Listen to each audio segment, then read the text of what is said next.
Hi, this is Greg McCoach, editor of the Mining Speculator. I'm here at the Metals Investor Forum in January of 2020 with Chairman Bill Sheriff of Golden Predator. Bill. Hi, Greg. Thanks for having me back. Yeah, always a pleasure to sit down with you. I know with CEO and wife Janet, we do the tag team thing with the interview, so it's your turn, you're up, and glad to have you here. So we just had some very exciting news. Yeah, Let's sure just did. focus on that first at Brewery Creek, which is a near-term gold production story, Right. which investors are very keen on right now. Right. We're, I guess the most important thing is we're permitted for a restart. Right. And, the permitting end of it is a big factor. Absolutely. We have a multiple phase approach where we're looking at starting on the, what was the heap leach pad. There was never any crushing, so there's a great deal of gold left in the pads. Right. That's the subject of a feasibility study that's being done now by Kappas Cassidy. It should be out somewhere into first quarter, first part of second quarter, and that'll give us the economics, and hopefully will justify a production decision going forward. Right. If it does, we know the CapEx number is going to be a reasonable number. It'll be certainly in the vicinity of or under our market cap, just as a ballpark figure. We won't know for sure till we see the feasibility, but certainly something we can handle and handle through debt. We've had a number of companies interested in signing NDAs to look at debt financing of that first phase. And that'd be a very quick restart, potentially 12 to 18 month restart.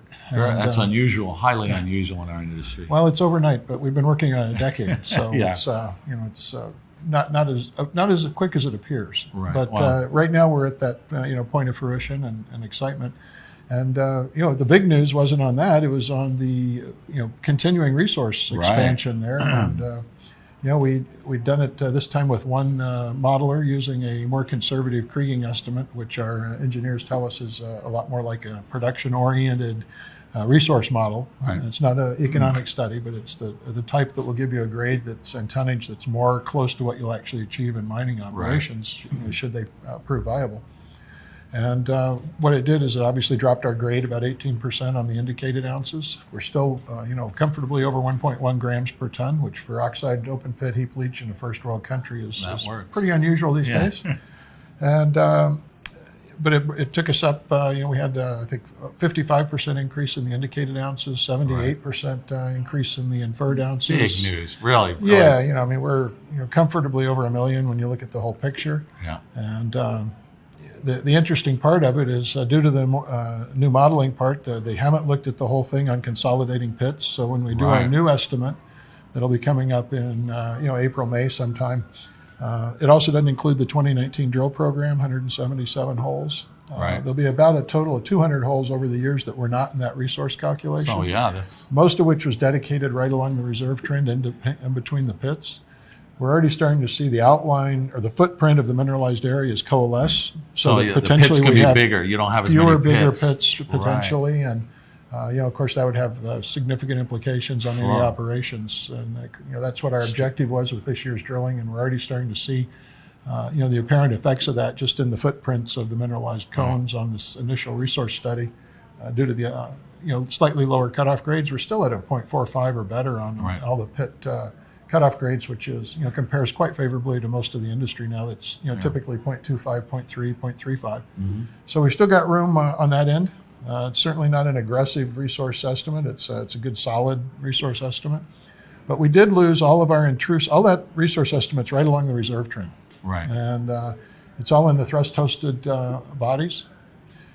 Significantly, it dropped out the resource that we were quoting down at Classic and Lone Star, which were in the intrusive center about 5 or 6 kilometers to the south, which incidentally we expanded that mineralization all the way to the river this year, which is another 3 or 4 kilometers. And it looks like a giant porphyry system, cyanitic alkalic intrusive that may very well have been the feeder for these thrust mineralizations, or possibly even a second different system. We still aren't sure of the science of that, but the one thing we do know is the metallurgy on the intrusive hosted stuff was very good. Its oxide is as deep as we've drilled, up to 200 meters. The column leach tests we did in the past were very favorable, 75% recovery, sometimes 80. And it's wide open. The only reason it didn't make it in the resource estimate this time is the few high-grade hits didn't carry it in our drill hole spacing, since it was a relatively new discovery.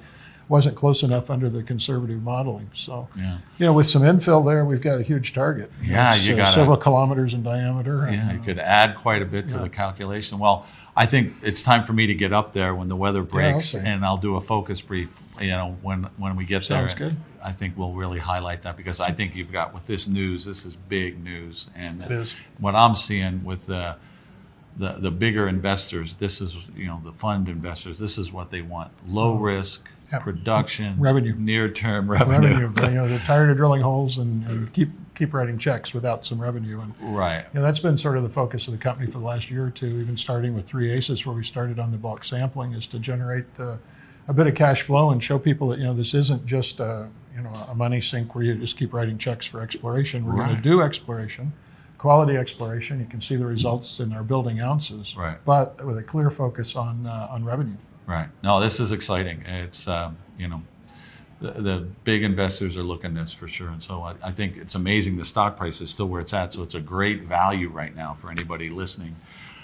Before we end here, Bill, we want to talk about 3 Aces, because as we got started, when your stock first came back, we made some good money. We told people to take profits. It pulled back. Little did we understand that the market was going to do what it was going to do. Right, but who would have thought?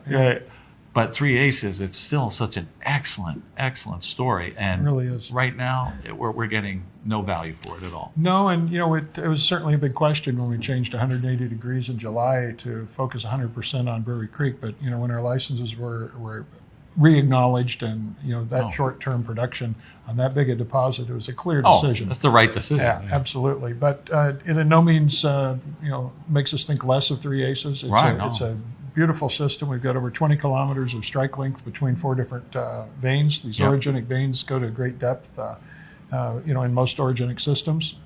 We've intercepted our high-grade gold at 500 meters down dip. Yeah. So, we've demonstrated that. Simple fact of the matter is it's going to take a heck of a lot of drilling. Yeah. And what we've found is that the veins are traceable on surface. The mineralization is high-grade and it's potty. But no geophysical technique works, because we've got a graphitic side that's an electrical conductor. Right. And we've got a resistive side, which is a quartz side on the other side. So resistivity doesn't tell us anything except where the structure is. Right. And we already know that. So it's a matter of drilling. And right now, drilling. Yeah, right now the story is Brewery Creek. But it is. There is an aspect to 3 Aces that I think is worth mentioning here, and that's with the bulk sample. What's happening there? Absolutely. Quick mention that. We started off with just simple gravity and no chemicals, and we were able to recover up to 90% of the gold with that in our 50-ton-a-day processing plant. And we were producing 2 concentrates, one of which got about 2/3 of that gold in gold that we were able to pour into doré bars, which everyone's familiar with and can see on our website. Right. The other 1/3 was actually in a sulfide con, which was not entangled with the sulfide, but the grain size becomes so small you can't separate it by gravity anymore. And that we'd had no recourse but to ship off to a smelter, and they don't exactly treat you very fairly sometimes. Nick you pretty good. Let's just say it's not the most fair system for us. Right. And so we started looking around, and we built our own reactor, which is a batch processing plant to process that cons. And we were looking at cyanide ourselves to start with, but there's, of course, a big permitting issue with that. And it's not without controversy. It's clearly the way to go in the industry at this point. Right. But we looked for something different and got involved with EnviroLeach Technologies, ETI. Right. I've known the CEO there for quite a while, and he did some test work for us, and it looked quite favorable. So we were the first field test of their chemistry in our washing machine, a few other detergent. And had phenomenal results. Working out. Fact, better than cyanide, quicker, faster kinetics, cleaner gold when we get it. In fact, you can see the 2 bars, the one that's produced from our number 1 con and our number 2 con, and there's a clear and distinct gold difference, like looking at 24 karat and 14 karat. Right. It's not quite that pure, but it's the same visual effect. And we see it as the real future of the, there's some real promise there. Yeah, well, that's environmentally friendly. That's right. Well, that sounds as good as it gets, and it's a good plug for them. Absolutely. You're having success like that. It shows what teamwork can do in this sort of environment, and the mining industry has been, resistant to change. Yeah. They're certainly not early adopters of new technology. Yeah. And I think that, on the processing end of it and on the new and better ways to mine, you're going to see some breakthroughs coming. And we'd like to be a part of that as well. And I think that SRU secondary recovery unit using the non-cyanide, all the products in it are FDA approved. Right. I mean, we don't need a permit. You just stick up a sign saying what your chemistry is, and go from there. It all bodes well for Golden Predator, in my view. We got Thank you. We're two pretty great excited. projects, and this is going north. And I think investors should jump on board at these low prices. I think it's an excellent buying opportunity. Thanks, Greg. Glad to share the excitement, and Yep. come up and see us at the plant and the Brewery Creek. Oh, absolutely. We're going to be up there for the site visit this summer. Sounds great. Thanks, Bill. Thank you.